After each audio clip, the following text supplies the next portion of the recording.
네, 국회 법사위가 12.3 비상계엄 사태 등에 대한 2차 종합특검 법안을 여당 주도로 통과시켰습니다. 모레 본회의에서 이를 상정하면 국민의힘은 또다시 필리버스터에 들어갈 것으로 보이는데요. 새해에도 여야 간 필리버스터 충돌이 이어질 분위기입니다. 정치인사이트 서가번 홍석준 전 국회의원과 국회현안 살펴보겠습니다.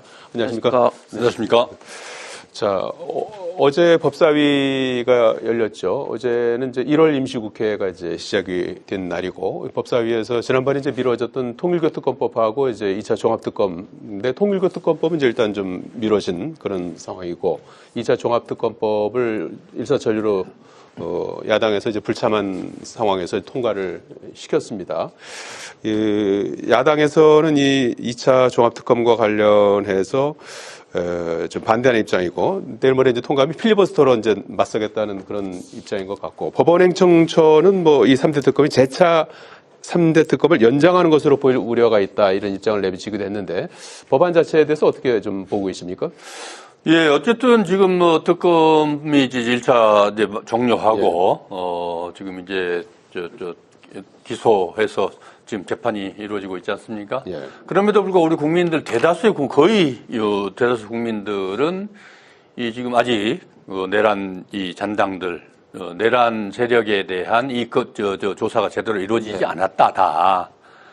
그런 상태에서 지금 문을 닫을 수는 없는 거 아니겠습니까? 이 어마어마한 이 사건을, 지금 본류도 다, 주범들도 다 검사가 수사가 다 덜 끝났다. 예. 이런 입장인데 그와 관련된 2차, 3차 세력들이 얼마나 지금 남아 있는지 이런 것들이 우리 국민들이 한 점 의혹 없이 다시는 우리 역사에 이런 일이 있어서는 안 되겠다. 이런 차원에서라도 분명하게 매듭을 짓고 나가야 되는데 그러기 위해서는 결국 특검이 필요한 것 아니겠습니까? 예. 그런 차원에서 2차 특검법이 지금 이제 그 법사위를 통과했고 본회의 뭐 한병도 새로 원내대표 신임 원내대표 1월 임시국회에서 반드시 통과시키겠다라고 의지를 표명했는데 그건 국민의 뜻이라고 봅니다. 반드시 그 특검이 구성돼서 명명백백하게 가릴 것 가리고 처단할 것 처단해야 된다, 이렇게 생각을 합니다. 일단 뭐 야당에서는 필리버스터로 맞서겠다는 그런 입장에서 연초부터 좀 필리버스터 대치 전국이 시작이 될 것 같아요. 예, 그렇습니다. 특검 진짜 정작 해야 될 통일교 게이트 특검 같은 경우는 하지 않고 지금 2차 종합 특검을 하는데, 특검이라는 게 뭡니까? 결국은 기존의 경찰, 검찰의 어떤 수사가 공정하고 중립적일 그런 가능성이 잘 안 될 때 염려해서 야당 주도를 하는 것이 특검입니다. 그래서 과거 역사적으로 봤을 때도 DJ나 YS 아들이라든지 또 드루킹 관련된 것을 특검을 했죠. 그게 상권 분립을 채택하고 있는 우리 대한민국의 사업체에서 맞는 것이죠. 그런데 3대 특검부터 지금 집권 여당에서 야당을 정치 보복하기 위해서 지금 악용되고 있는데, 그것도 처음에 3대 특검을 할 때 민주당 측에서 이야기가 핀셋으로 정해진 짧은 기간 내에 한다, 이렇게 이야기를 했는데도 이게 3대 특검을 통해서 별게 없으니까 결국은 또 종합특검을 하겠다는 것인데, 결국은 없는 죄를 자꾸 이제 만들려고 한다. 특히 다가오는 지방선거에 정치적으로 활용을 해서 선전선동을 하고, 특히 또 환율 상승 등으로 인해서 경제적 상황이 지금 안 좋기 때문에 이것을 덮기 위해서 결국 이제 종합특검을 한 것처럼 보이는데, 결국은 나올 게 없음에도 불구하고 계속적으로 선전선동용으로 쓸 수밖에 없다. 그런 어떤 측면에서 법원 행정처에서조차도 3대 특검의 어떤 연장선상에서 비춰질 우려, 특히 또 여기 과도한 수사 인력이 투입됨으로 인해서 다른 어떤 민생 어떤 수사가 지금 지연되는 이런 우려 때문에 법원 행정처조차도 지금 반대하고 있는데, 지금 민주당이 그냥 독주를 해서 지금 밀어붙이고 있는 상황입니다. 그런 어떤 상황에서 안타깝게도 정말 국민의힘은 소수 야당으로서 다른 수단이 없기 때문에 필리버스터를 통해서 국민들에게 이런 어떤 문제점을 호소할 수밖에 없는 상황이 정말 딱할 따름입니다. 예, 모레 예정된 이제 본회의 상황 한번 또 지켜봐야 될 것 같고요. 어제 민주당 윤리심판원이 김병기 전 원내대표에 대해서 제명이라는 최고수의 그 징계를 의결을 했습니다. 어제 좀 그 쟁점이 됐던 거는 이제 징계 시효라든지 이런 부분이 있었는데 그런 부분들을 다 이제 고려해서 윤리심판원은 징계를 최고수의 징계를 이제 의결한 그런 상황이고 오늘 김병기 의원은 이제 반발하면서 재심을 청구를 했습니다. 현역 의원 같은 경우에는 최종적으로 제명 처리는 의원총회에서 정리가 되는 것 같은데 향후 상황 어떻게 전망하십니까? 예, 뭐 참 민주당으로서 의원들로서도 딱 하겠죠. 예. 결국은 그 절차나 또 규정이나 뭐 시효 이런 걸 가지고 지금 논할 때는 아니라고 봅니다. 집권 여당 아니겠습니까? 예. 더군다나 원내 대표입니다. 이 사안이 가지고 있는 기본적인 것들, 유무죄, 이른바 시시비비 유무죄는 그는 차후의 일이라고 저는 생각을 합니다. 명색이 집권당의 이 초대 원내대표거든요. 네.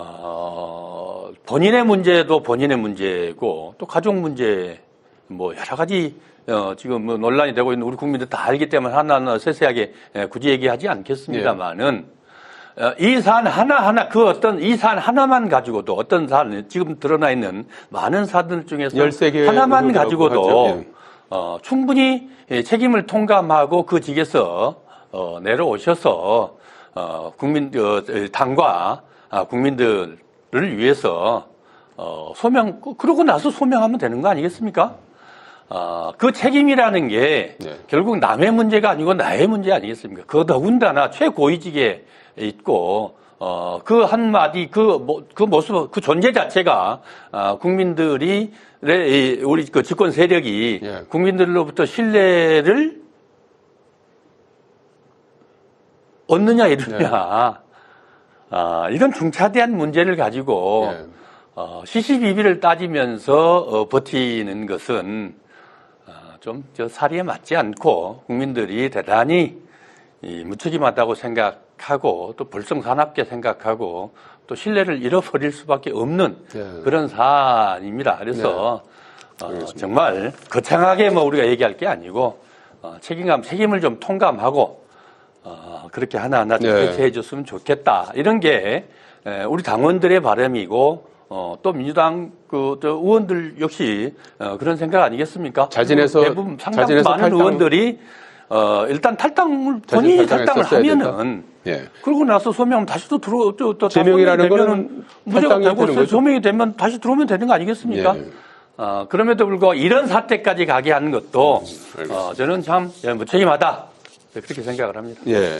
홍 의원님 어떻게 보고 계십니까? 예, 지금 윤리심판원이 이제 빨리 이제 제명 처리를 했는데 그만큼 국민들의 어떤 비난 여론이 좀 예. 심각한 거겠죠. 아들 어떤 취업청탁부터 해서 가장 최근에 강선호 의원과의 이런 어떤 매간매직 어떤 녹취 문제, 특히 국민들의 어떤 법 감정선을 건드릴 수밖에 없는 구 의원의 어떤 법인 카드를 가지고 그 아내가 뭐 썼던 뭐 그런 등등등 도저히 민주당으로서 이제 막을 수 없는 그런 어떤 단계까지 좀 이른 것 같고, 특히 또 정청래 대표 입장에서는 지명이 대표 주자격인 지금 김병기 전 원내대표를 어떻게 보면 좀 이게 그냥 싹을 좀 네. 자르는 어떤 그런 어떤 필요성도 있을 것 같습니다. 그런데 이제 문제는 김병기 전 원내대표 같은 경우는 사실은 이제 본인이 상당히 좀 억울하다는 어떤 그런 생각, 즉 뭐 CEO도 지난 문제도 있고 왜 내 이야기도 안 들어보느냐 뭐 이랬던 생각이 있어서 지금 버티고 있는데, 왜 버틸 수 있느냐? 버틸 수 있는 힘은 김병기 의원이 직전에 22대 총선에서 후보 검증위원장을 했습니다. 네. 그래서 지금 의원들 상당수는 김병기 의원에게 도움을 받았거나 또 김병기 의원이 국정원 출신답게 강선우 의원과의 어떤 그런 대화도 녹취를 했는데 다른 의원들 것도 녹취를 했을 거다. 뭐 이런 어떤 추측이 되면서 김병기 의원이 갖고 있는 이 폰이 가칭 지금 황금 폰이라고 불리고 있을 정도로 거기에 무엇이 지금 들어있을지를 모른다 해서 의원들이 상당히 좀 민주당 의원들이 긴장하고 있는 그런 어떤 상태입니다. 그리고 지금 김병기 의원이 민주당 의원들 지금 맨투맨으로 본인이 억울하는 것을 하소연하고 있기 때문에 15일 예정되어 있는 의총에서 과연 과반수 이상이 윤리심판에서 정한 이 제명 처리에서 동의할 것인가? 예. 이 문제는 상당히 좀 어려울 수도 있다. 네. 그랬던 시각에서 민당 일각에서는 만약에 의원총회에서 제명 처리가 안 된다면 이건 역시 굉장히 큰 문제가 되기 때문에 당 지도부로서는 지금 이 문제를 굉장히 당혹스러운 어떤 그런 입장에서 바라보고 있을 것 같습니다. 예, 이 사안은 앞으로도 좀 더 좀 지켜봐야 될 대목이 있다 이렇게 이제 지적을 해주셨고요. 뭐 추가로 하실 말씀이 있으세요? 아니요, 예. 뭐. 네. 자, 그리고 오전에 국민의힘 장동혁 대표하고 개혁신당 이준석 대표가 만나서 민주당 공천뇌물 의혹을 비롯한 통일교특검 도입 그리고 검찰의 대장동 사건 항소 포기 경위 진실규명 추진 의지를 확인했습니다. 그리고 조국 대표는 참석하지 않았습니다. 예, 국민의힘이 이제 윤 어게인 세력과 절연하지 않는다. 뭐 이런 이제 그 이유를 댄 것 같고요. 자, 이렇게 해서 이제 오늘 그 두 사람이 만났는데 어떻게 될까요? 뭐 어떤 정치적인 효과라든지 상징성 이런 부분은 어떻게 평가하십니까?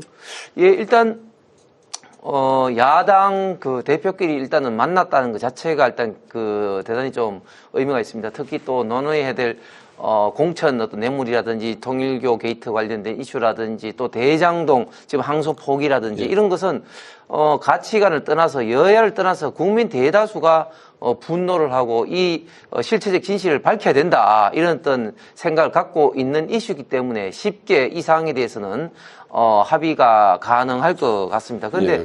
조국 혁신당 같은 경우는 사실은 말도 안 되는 이유를 가지고 회피를 했는데 뭐 이걸 통해서 조국 혁신당이 민주당 이중대에 불과하다 이런 것이 아마 국민들에게 좀 각인이 될 것 같습니다. 예. 물론 뭐 앞으로도 뭐 여러 가지 좀 난관이 있을 겁니다. 일단 첫 번째 난관이 뭐 이렇게 두 당이 합쳐봤자 민주당이 반대를 하면 뭐 특검법이 통과도 안 될 것이고 네, 쉽진 않죠. 예. 예, 지금 우리 국민의힘 내에서도 개혁신당과 이렇게 힘을 합치는 것에 대해서 아직까지도 좀 부정적인 시각이 있는 네. 일부의 또 시선도 있습니다. 그럼에도 불구하고 지금 야권 공조로 나서서 특히 국민들 대다수가 실체적 진실을 바라고 있는 사항들 지금 민주당이 이런 어떤 뇌물 공천이라든지 또 통일교 게이트 특검이라든지 또 대장동 이 항소 포기 이 과정에 대해서는 아마 많은 국민들이 또 찬성을 하고 있기 때문에 예. 이 문제가 설사 민주당이 반대해서 통과되지 않다 할지라도 굉장히 어떤 전국의 어떤 주도권을 잡고 계속해서 공세적 입장을 취할 수 있기 때문에 상당한 정치적 의미가 있다고 봅니다. 네, 의미가 있고 이제 파장도 있을 것이다. 네. 예, 장기적으로 조국 대표도 참석할 거라고 보시나요? 쉽게 쉽지는 오늘 않을 것 같은 같고. 태도를 예. 봐서는 참석하기 힘들 것 같은데 그러면 그럴수록 조국 혁신당이 제가 볼 때는 좀 코너에 몰릴 것 같습니다. 네. 예. 장동혁 대표하고 이준석 예, 대표가 어쨌든 뭐 또 특검법을 야당 매개로, 예. 야당 대표들이 서로 또 야권에서 또 모여서 또 의견들을 조율하고 네. 국가와 국민들을 위해서 건전한 야당으로서의 역할들을 논의하면은 좋은 일 아니겠습니까? 더군다나 지금 이제 이 정치권에서 크게 우리 국민들도 관심사고 이미 이 국회에 이 통일교 관련된 이 특검법이 지금 이미 그 상당히 진척이 논의되고 예. 있는 상황에서 결국은 지금 또 통일교뿐만이겠습니까? 정치 신천지 이미 국민의힘 소속이었죠 홍준표 네. 대구시장이 지난 대선 경선 과정에 신천지의 이만희 대표입니까? 예. 다 들었다는 거 아니 교주한테 직접 들었다는 거 아니겠습니까? 경선에 집단적으로 가입해서 선거에 개입했나요? 팬데믹 예. 때 코로나 팬데믹 때 자기 그 은혜를 입었는데 그 은혜를 갚기 위해서 자기들이 집단으로 당원 가입해서 예. 대선에 지지했다. 예. 윤석열을 지지했다. 결국 지금 같은 경선을 치렀던 홍준표 시장이 직접 당사자한테 들었던 얘기를 이미 국민 앞에서 다 밝혔지 않습니까? 예. 이 정말 경선 동지할 일이죠. 통일교도 부족해서 이제 신천지까지 정말 이 종교가 이 정치에 개입해서 농단을 부리는 이 사안에 대해서 국민의힘에서는 가볍게 생각하면 안 됩니다.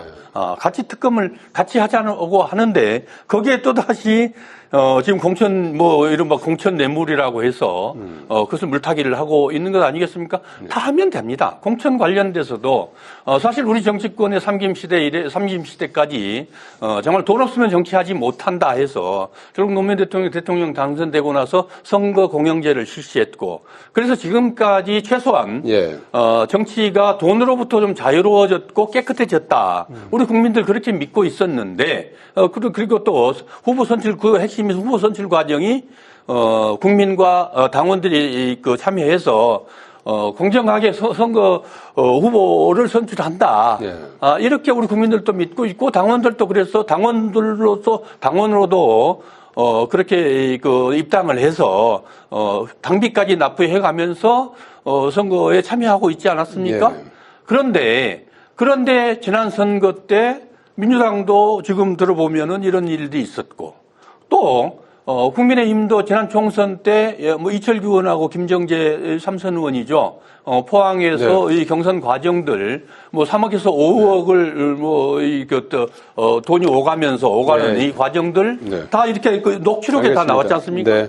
이런 사안들이 여야를 막론하고 지금 이 선거가 또다시 이 돈 선거 망령이 금품이 수수되는 그래서 후보가 결정되는 이런 이 망령이 다시 살아나고 있다. 좀 조사해야 된다고 생각을 합니다. 알겠습니다. 차제 이걸 가지고 나 하면서 정치 싸움을 할 게 아니고 정말 우리 정치권이 자성을 하는 가운데서 밝힐 것은 명명백백하게 밝히고 또 개선할 것들은 혁명적으로 개선할 것은 개선하는 그런 논의들을 해야 되는 것이지 이게 네 나로 가지고 그렇게 해서는 곤란하겠다 이렇게 생각을 합니다. 자, 지금 그 검찰청을 대체할 중수청법 그리고 공소청법안을 이제 정부가 입법 예고했습니다. 이제 의견을 이제 수렴하는 그런 이제 기간이 될 텐데 지금 오늘 이재명 대통령도 이제 보안 수사권 같은 경우에는 당에서 수기하고 정부는 의견을 수렴하라 이렇게 긴급하게 이제 얘기를 했습니다. 그래서 쟁점이 되는 부분이 이제 역시 이제 보안 수사권 문제 그다음에 중수청의 어떤 조직 구조인 것 같은데.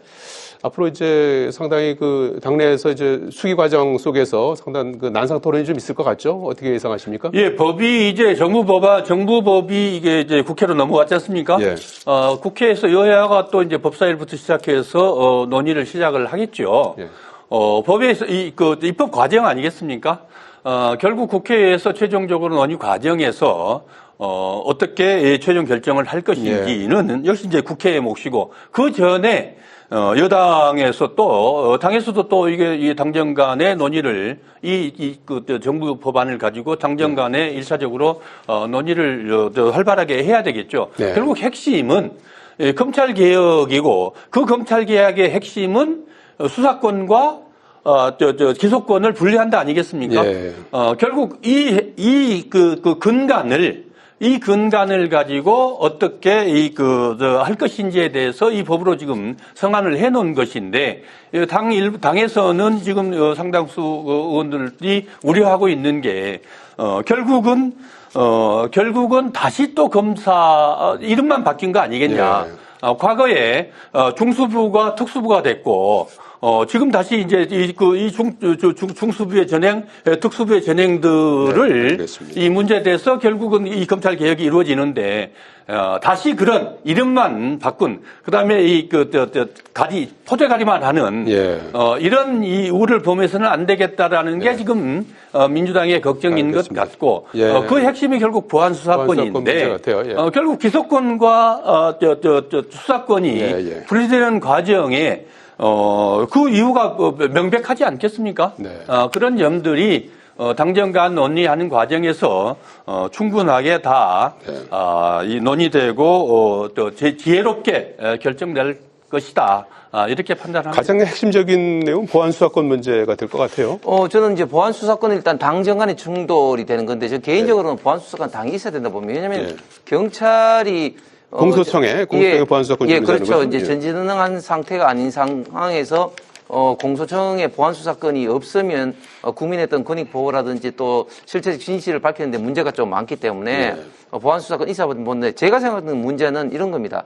일단 기본적으로 이 개편안이 가장 큰 문제는 뭐냐면은 국민들이 어느 범죄에 대해서 어떻게 수사를 받는지 신고를 해야 될지 굉장히 복잡하게 됐습니다. 지금 중수청 같은 경우는 과거에 6대 범죄 가다가 지금 이제 9대 범죄까지로 확장이 되면서 기존의 수본이라든지 경찰 또 일부 공수처까지도 이제 중복되는 그런 게 있는데 그걸 이제 중수청이 우선한다 이렇게 좀 애매한 어떤 그렇기 때문에 일단 중복이 되는 것이고 또 두 번째 문제는 이 중수청이라는 또 메모드 기관이 또 행안부에 두면은 또 행안부 자체가 기존에도 어마어마하게 큰 부처인데 이게 완전히 공용화되는 것이죠. 특히 행안부 장관은 법무부 장관하고는 달리 중수청장은 행안부 장관이 직접적인 어떤 지휘를 받기 때문에 어떤 정권의 수사에 어떤 간섭의 우려도 굉장히 많아질 수밖에 없다. 따라서 지금 1년에 이루어지고 있는 사법제도 개편으로 인해서 예를 들면 경증수사조정이라든지 공수처라든지 이번에 중수청까지도 굉장히 혼란스러운 사법제도의 어떤 개편이 이루어질 가능성이 많다고 우려가 됩니다. 일단 정부안이 이제 입법 예고된 상태고 다양한 이제 의견을 이제 수렴하는 이제 시간이 될 것이고, 저희들 토론도 아마 다음에도 또 여러 차례 또 토론할 기회가 있을 것 같습니다. 여기서 줄이겠습니다. 고맙습니다. 수고하셨습니다. 고맙습니다.